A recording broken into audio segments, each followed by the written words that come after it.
Hello, I'm Karen Pascal. I'm the Executive Director of the Henri Nouwen Society. Welcome to a new episode of Henri Nouwen Now Then. Our goal at the Society is to extend the rich spiritual legacy of Henri Nouwen to audiences around the world. We invite you to share these podcasts and our free daily meditations with your friends and family. Through them, we can continue to introduce new audiences to the writings and the teachings of Henri Nouwen, and we can remind each listener that they're a beloved child of God. Now let me introduce you to my guest today. Today, I have the privilege of speaking with internationally renowned artist, writer, and cultural leader, Makoto Fujimura. Makoto Fujimura's art exhibits in New York City and in Asia have been featured in the New York Times, The Atlantic, and other leading publications. Makoto is the founder of the International Arts Movement and of the Fujimura Institute, and he's co-founder of the Kintsugi Academy. Maki Fujimura, welcome to Henri Nouwen Now Then. It's great to be here. Thank you for having me. I'm delighted. I've so enjoyed your book, Silence and Beauty, Culture and Care, and Art and Faith.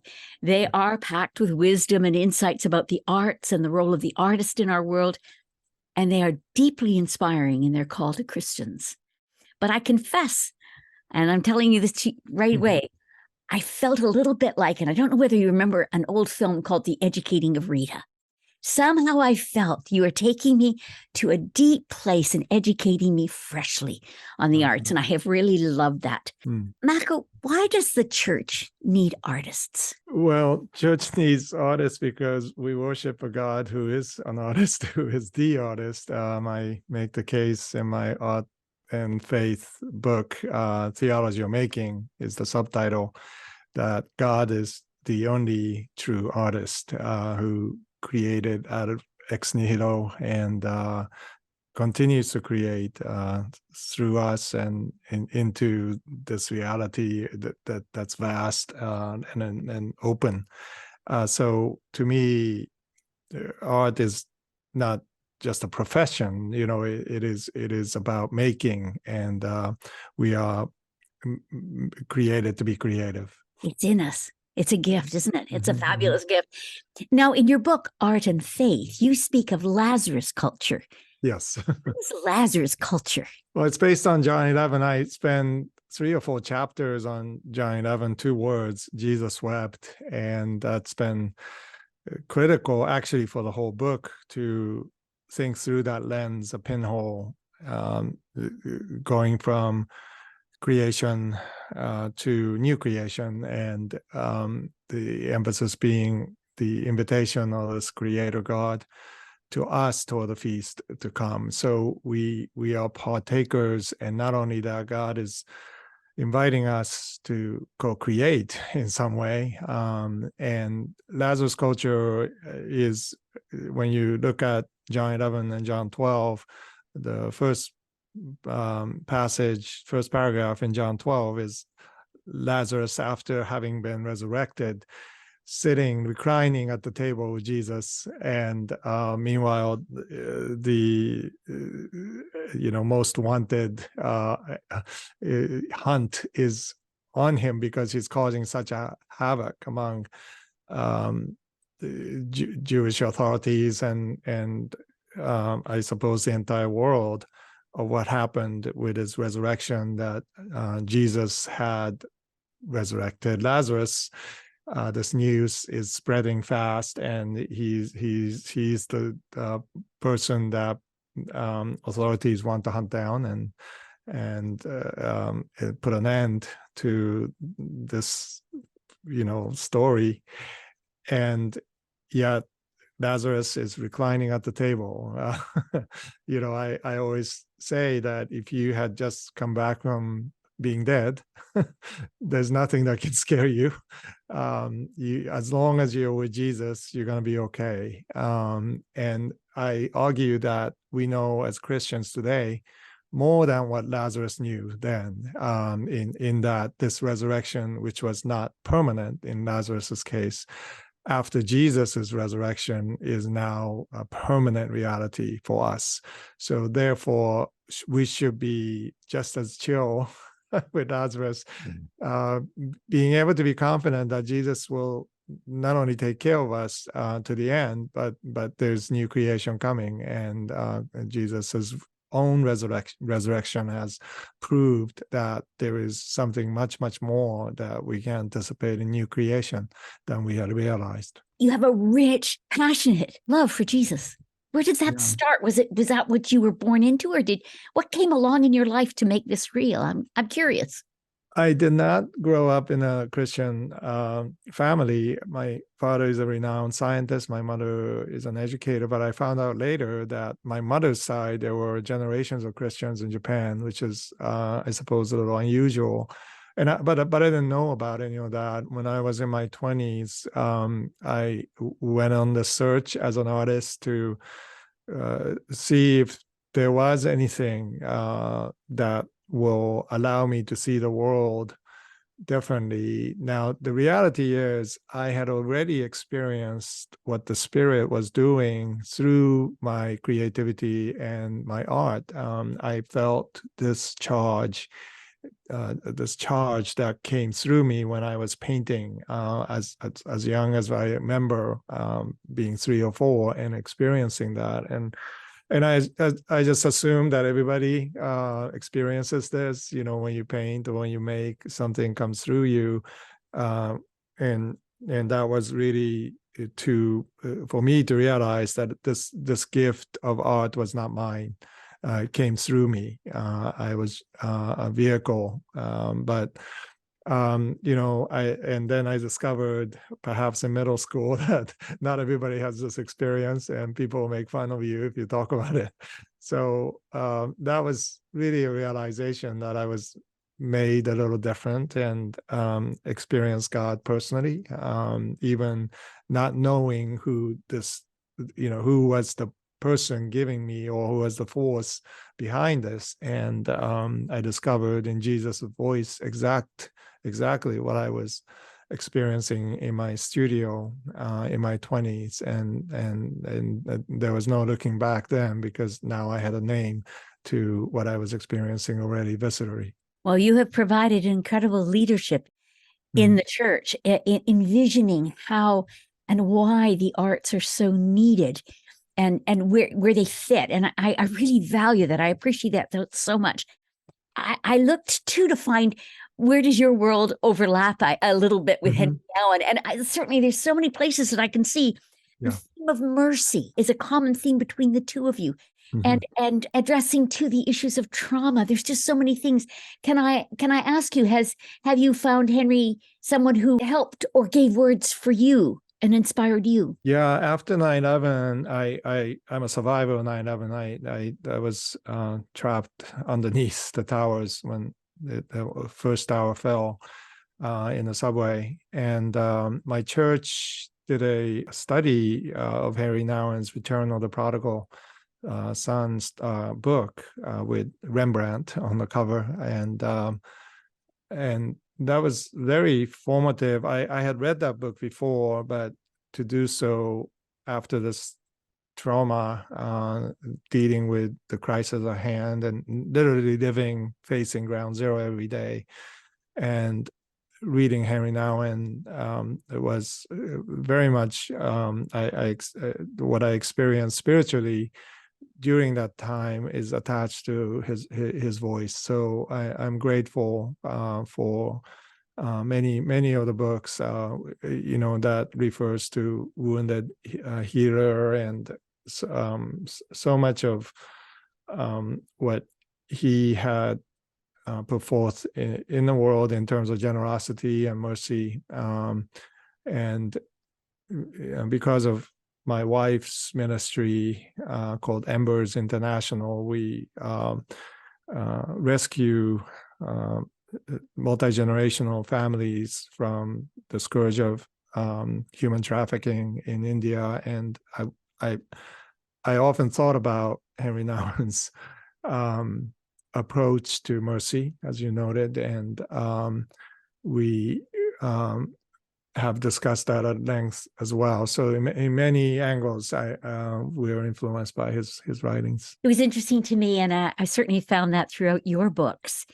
I know that you and Henry would have been friends. There's no doubt about it to me. I would have loved Is that. how Yeah. he was fed by art, how Yes. he entered into it, and how important it was in his life. Mm. It's interesting that The Return of the Prodigal Son was actually written at one of his lowest points, at a point of real Yeah. crisis in his life.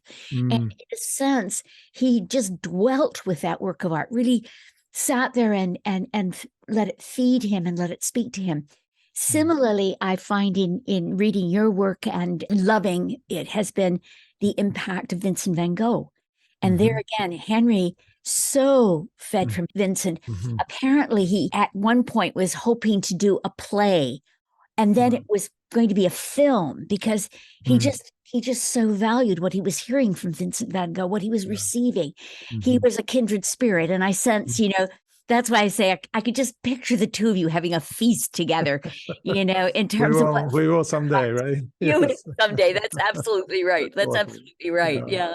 In Art and Faith, you speak of Christ's tears Yes. in the cultural river. Tell us a little bit about what that's about. Right. John 11:35, two words, Jesus wept, has been such a central place for me, especially having gone through 9/11, and my art tends to be elegy towards victims of so many tragedies of our time, including Columbine mass shooting that happened in 1999 to 3/11, 2011 tsunami, and nuclear meltdown in Japan, to, of course, pandemic time, more recently. And so I am trying to really reflect on those realities that we go through, and yet trying to point to the feast that is to come, that God is inviting us to, even through those dark times. And art has been a path to literally depict Jesus wept, at least internally for me. I am pretending or assuming that Jesus' tears are still with us.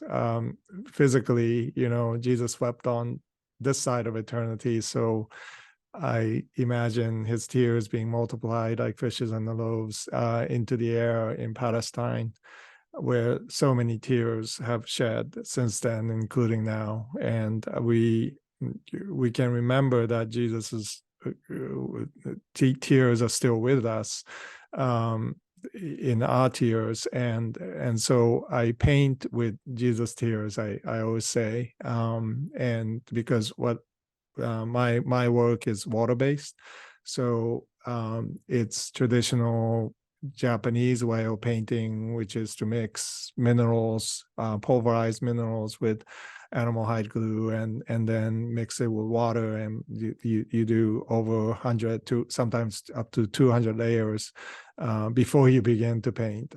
So it's kind of this slow process. It is part of the slow art movement, I guess. And I have been really mindful. Every stroke is prayer. Every time I, put down a sheet of gold or silver or whatever the materials I'm using, I'm reminded of Jesus' tears. We are living through such a time, division, of wars, of tragedies, just in our faces right now. Do you think art has a capacity to transcend the political? Absolutely. In fact, you look at the history of civilization, and if you removed all the works, let's say, directly affected by wars, really front lines of wars, you would lose 80% of art and literature. You would not have Hemingway, you would not have J.D. Salinger, you would not have Gerald Tolkien or C.S. Lewis. These people were directly impacted by frontline experiences, T.S. Eliot. And then you look back into times Frangelico painted during the Black Plague. Michelangelo, Shakespeare came out, when theater couldn't be built inside of London then because of the Black Plague.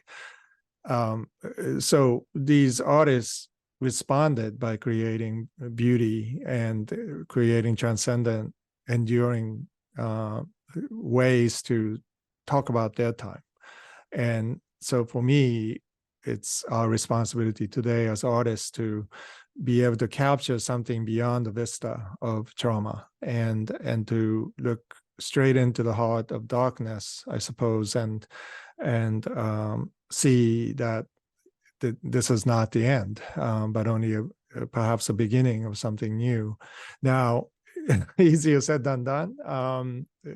We all struggle every day to simply survive and to have hope, and that's why artists are needed today, because of what violence can destroy or take away.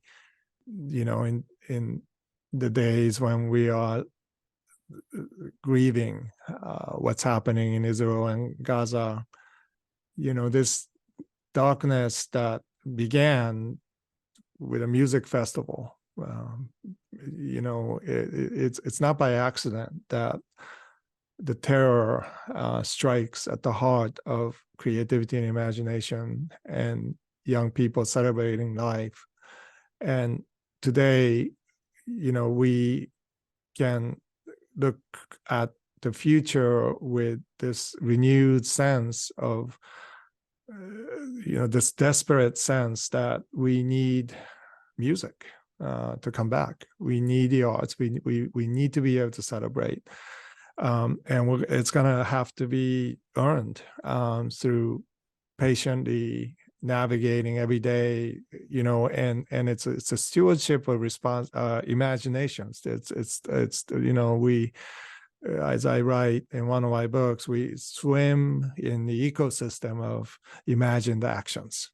So if we let fear and anxiety take over us, and if we create only through our darkness, let's say, or vengeance for Siat, we cannot create the future. Artists are the ones that, despite what they see, they are somehow able to rise above the darkness and create into the future. And therefore, they are helping us to train our imagination to create the future together. And so we need those stories that is enduring, that, goes through the darkness, begins, as Dante says, way up is down. We have to go through darkness to earn the right to perhaps imagine the future.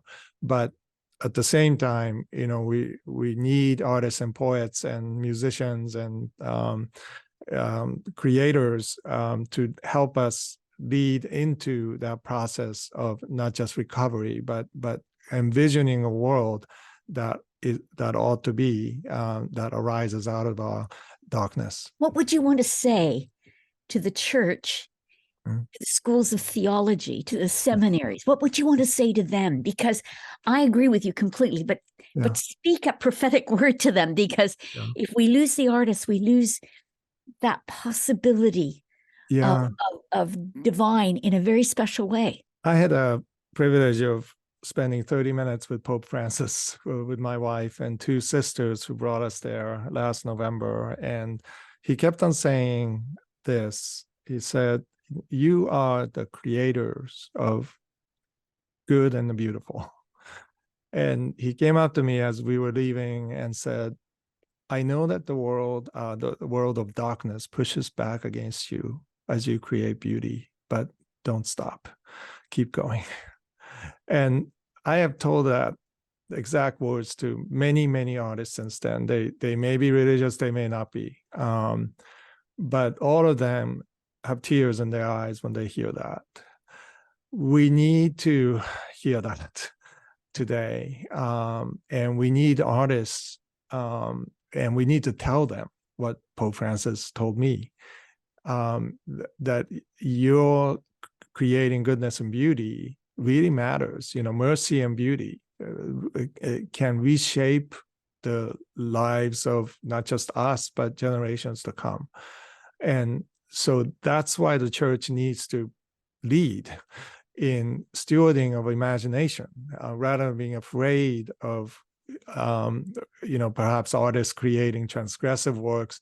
Well, they're only doing that because there's no guidance to steward their imagination to move beyond the transgressive. And many times beauty is kind of transgressive because we don't see it in the world around us, and especially when you're traumatized, right? So in a brokenness, we can only see brokenness, and we might repeat a cycle of violence. But artists are the ones that perhaps courageously, step into that and say, no, there's something beautiful in this brokenness, and we can create something new out of it. I'd love you to share a little bit about kintsugi. Is that how you say it? That's right. Can you share about that? Because I know you've started an institute and I know you're teaching it. Tell us what that's all about. Yeah, kintsugi is just one of many Japanese ways that we found very helpful, especially in traumatized times. And we brought a Korean bowl that was broken, mended in Japan in 17th, 18th century by kintsugi master, who is a urushi master, the Japan lacquer master, who will oftentimes hold on to the fragments for at least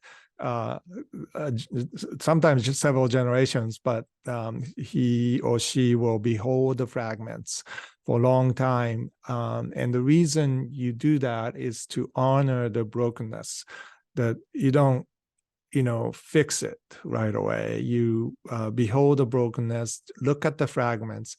And it is said that when you look at the fragments of what is broken and you see that one fragment as whole, as beautiful in itself, then the work can begin, because the work is not just to restore it to the original state, but using Japan lacquer and gold, you highlight and create a new kind of design out of the fragmentation. You amplify the fragmentation to the degree that kintsugi bowl is more valuable than even the original, because of the gold and time invested in recreating it and creating something more valuable and new out of the fragments. And so I have used this metaphor as even theologically, because of Jesus' post-resurrection appearance.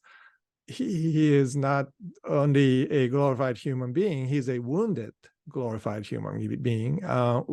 His wounds, scars are still with him, and it is through his wounds we are healed.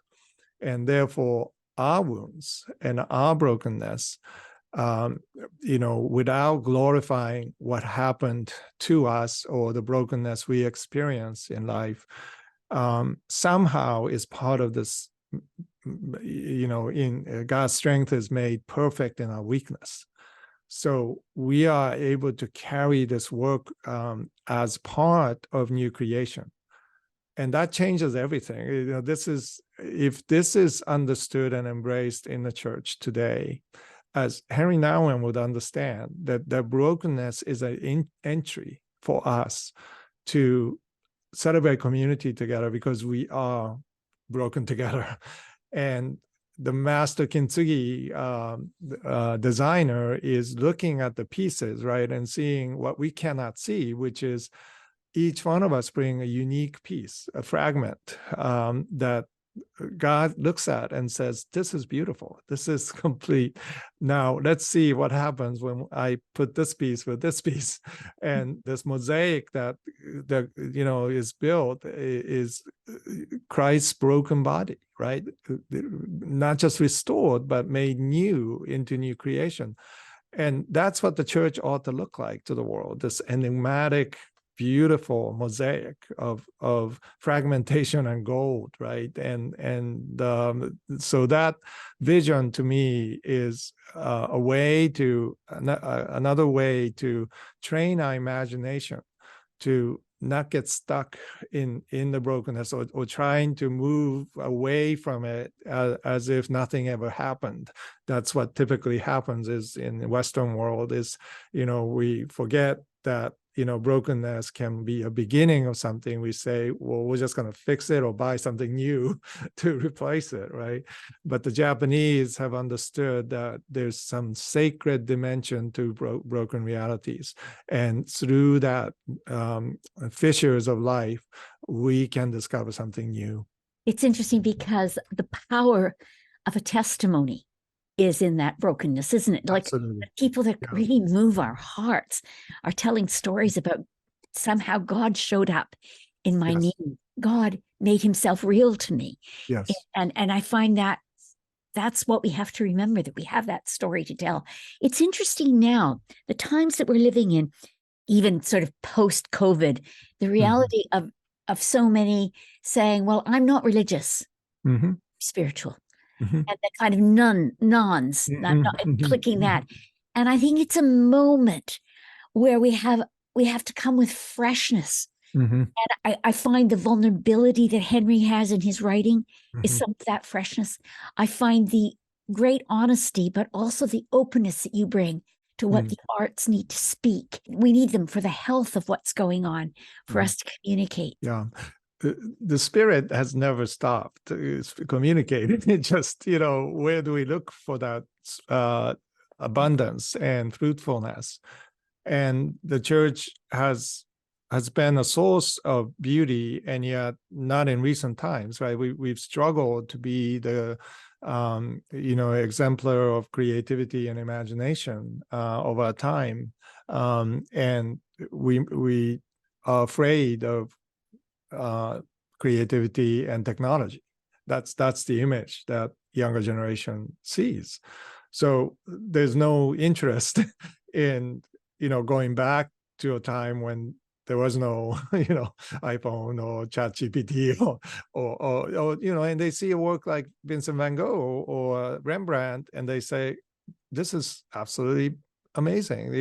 This man who had nothing painted with what he had basically, but dedicated his life to creating beauty in his trauma, in his darkness, and it still speaks, right? The spirit continues to speak through Starry Night and so many other parables that Vincent painted, and so it's all there.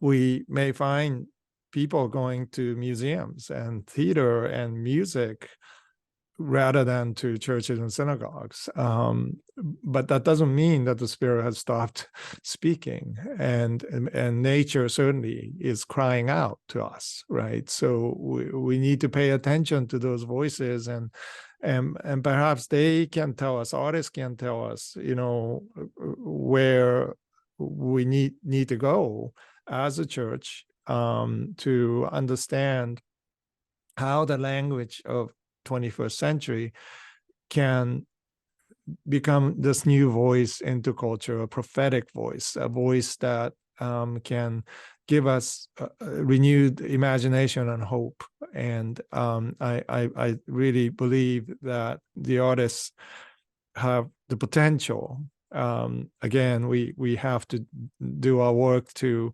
help artists understand their responsibility and stewardship.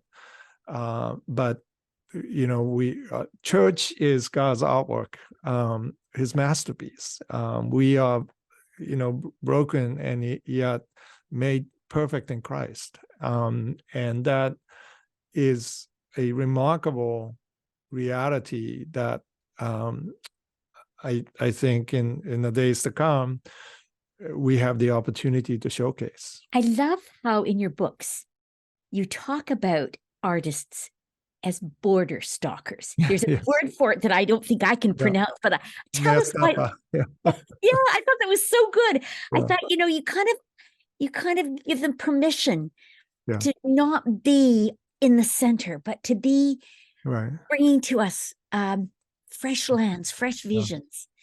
Tell us just a little bit about that. Well, I compare artists honeybees. Honeybees are critical for nature. Without honeybees, we can't really exist, really. But honeybees are border stalkers. Worker bees go out of their nest. They are built for this, right? And what do they look for? They look for beauty. And by doing so, when they find beauty, they pollinate the very beautiful, right, into fruitfulness, and then they bring back honey, and yet the world sees honeybees as dangerous because it stings. Now, honeybees don't want to sting because they'll die if they sting. It's just their only source of protection. But we're learning how important honeybees are to the ecosystem. And I say same thing about artists being absolutely necessary for the ecosystem to thrive, ecosystem culture to thrive.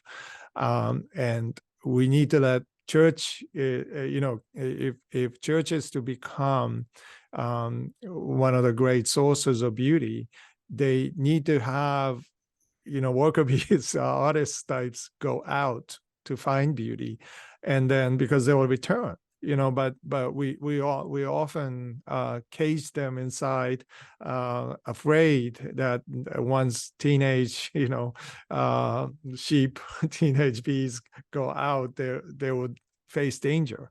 Well, it is dangerous. It is true, but the whole ecosystem is built around this way that we have border stalkers within our communities, and they're meant to be sent out. And because unless they do, they cannot bring back honey. They cannot bring back this information of nourishment and ecosystem that is out there. And it's only when you come back that you can communicate to each other, right? So the tribal reality, the center at the heart of the church, is also critical. So both are needed, but this reality that artists often, like myself, feel is that if we are simply inside the tribal zones, we cannot create into the world. And oftentimes, I always advise artists to don't be alone out there because it is dangerous.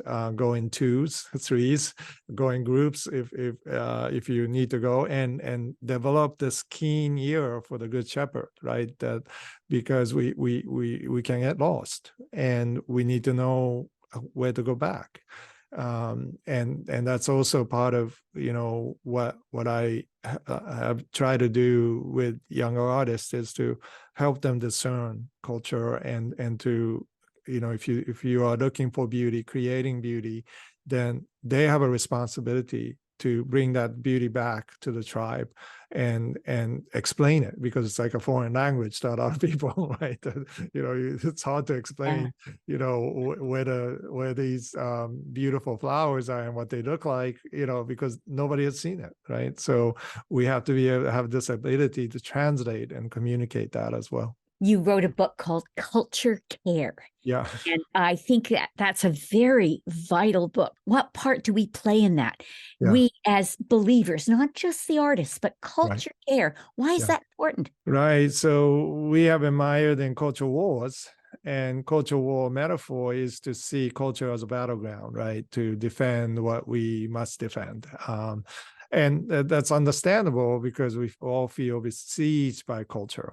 Now, but what if we change the metaphor to seeing culture as an ecosystem to take care of, or a garden to steward and grow fruitful, beautiful tomatoes, and if that's the goal, is fruitfulness, then winning and losing is not the main issue. The goal is fruitfulness. So whoever is growing the best tomatoes, we should learn from, right? It doesn't matter what they believe in terms of political ideology. If they're growing good tomatoes, we want to know how that's done, right? And so taste and see that God is good. Well, if somebody is fruitful, then we need to learn from that person. That person may be an atheist, and that we may not understand, we may not have alignment, but by learning from them about the good gifts that God has given them, and that we can appreciate as Christians. We can tell somebody who may not know, who's not cognizant of God's grace and God's presence in that fruitfulness, that we are so grateful for you, because you have given us abundance and feast, a reminder that God is abundant in this violent time, And I think for future generations, we have to think about the soil, a toxic soil that we are, creating through fighting culture wars. And no one wins culture wars, by the way. Every time you win, you lose by demonizing the other side. We're shrinking our own territories. So we end up defending smaller and smaller turf. Meanwhile, the poison we have sown into the ground is seeping into our own ground. You can't stop that. So everything is decimated by trying to save our own turf. So it's not effective. It's not the way to create the future. So is the way to win culture war is to care, is to love your enemies, is to do good to those who persecute you. And these are the words of Jesus, right? The great gardener, post-resurrection gardener, that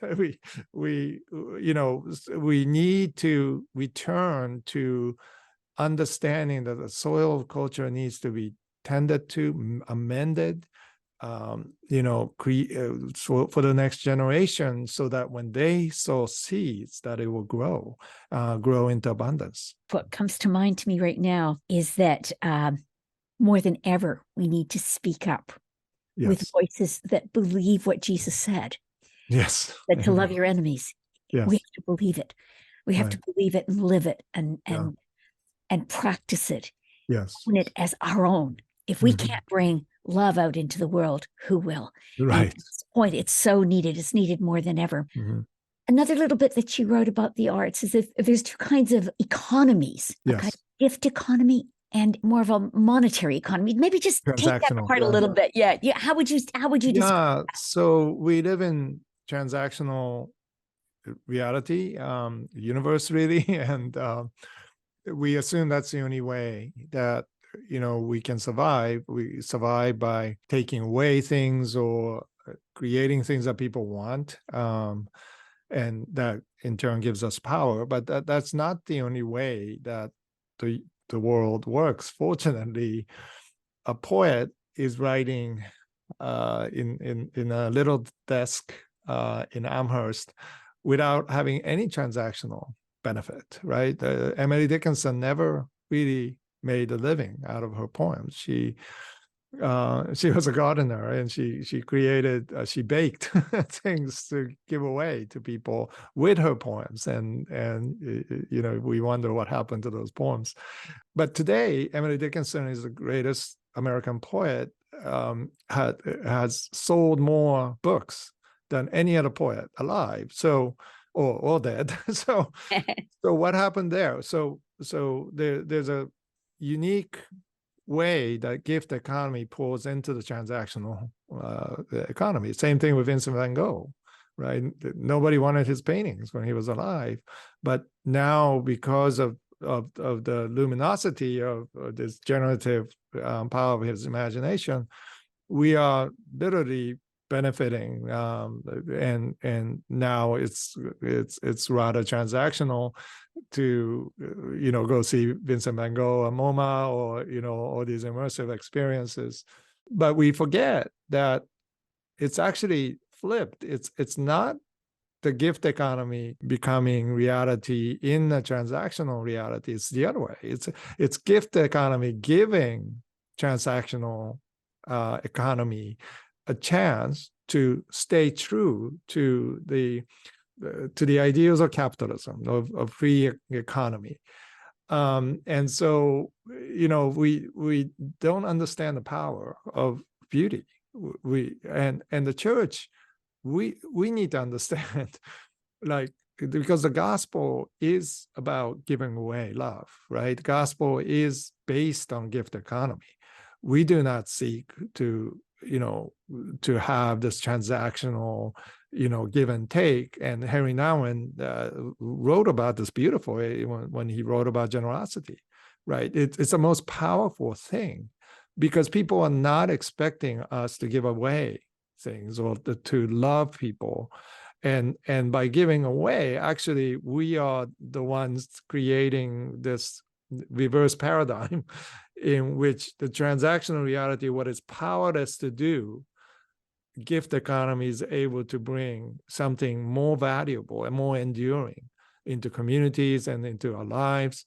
And so artists are the harbingers of this gift economy, of bringing beauty, which doesn't seem like it's going to make any money, right, initially, but it turns out to be the most important.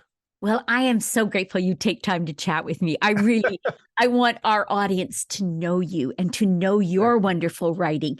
You've written Culture Care, you've written Art and Faith, and you've written Silence and Beauty. Yes. Wonderful books. But more important, I want them to see your artwork. So we will put all sorts of links that will help people find and let their hearts be nurtured. You're a voice of encouragement, a voice to the border stalkers of the world, and a voice that calls the church forward to say, we need the arts, we need the artists, we need to encourage them, we need to see the Van Goghs and the Makos and all of them and just say, God, thank you for this vision. I have one little side question. You lost a lot of paintings during that dreadful flood. Yes, Sandy, What was that like? I mean, that must have been, I hear others that go through floods, but that's a whole body of work. How did that impact you? Well, what was miraculous is that my whole set of paintings that I did for Four Holy Gospels project, a book that I gave to Pope Francis, I just finished that series, and we were just about to exhibit it when the flood happened, and they were miraculously saved. They were right by the window where the burst of water came through, but because they were right by it, they were not affected. It was a miracle. I lost over 50 works, and of course it's sad to say goodbye to those, but more than that, I identified with people who have lost valuable things in fire, or these moments in life doesn't make sense. And I also felt as an artist, this is a way that despite you gain something by losing, right? That you begin to think about things differently. And I have done a series called Walking on Water, which came out after that with 3/11 disaster in Japan. It compounded that, but it's really about how do we walk on water when the world is underwater.